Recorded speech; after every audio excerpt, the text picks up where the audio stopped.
मी जितेंद्र विजयकुमार बाजारे, राहणार महूद बुद्रुक। सध्या महाराष्ट्रात लंपी या रोगाने दुभत्या जनावरं गायीवर भयंकर थैमान घातलेले आहे। या रोगाने अनेक जनावरे महाराष्ट्रात दगवलेले आहेत।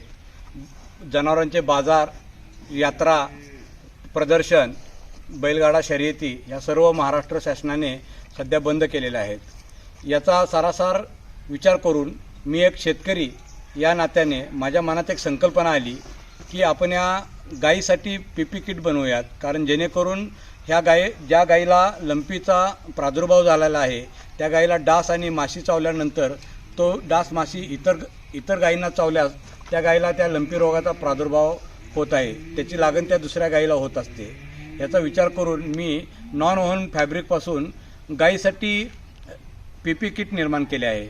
या पीपी किटचा एक चांगला उपयोग असा होणार आहे की या गायीला एक शेतकरी किंवा एक व्यक्ती या गायीला आरामशीर एक पीपी किट घालू शकतो, दुसऱ्या व्यक्तीची गरज भासणार नाही।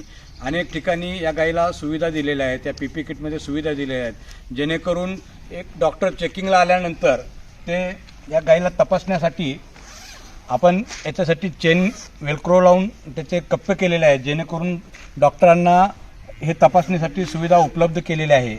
यानंतर या गायीच्या आजूबाजूला माशी आणि डासाचा संसर्ग किंवा त्याचा गोंगाट होऊ नये याच्यासाठी आपण डांबर गोळीचे पॅकेट आतल्या आणि बाहेरच्या बाजूला ठेवलेले आहेत, जेणेकरून डांबर गोळे आपण पॅकेटमध्ये ठेवू शकतो।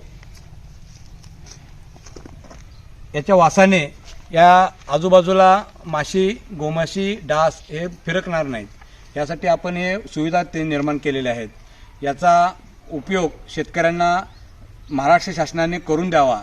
आम्ही केलेला प्रयोग हा यशस्वी झालेला आहे, अनेक ठिकाणी हे आम्ही वापरलेला आहे आणि याचा उपयोग महाराष्ट्र शासनाने शेतकऱ्यांच्या परत उपलब्ध करून द्यावी एवढी माझी नम्र विनंती।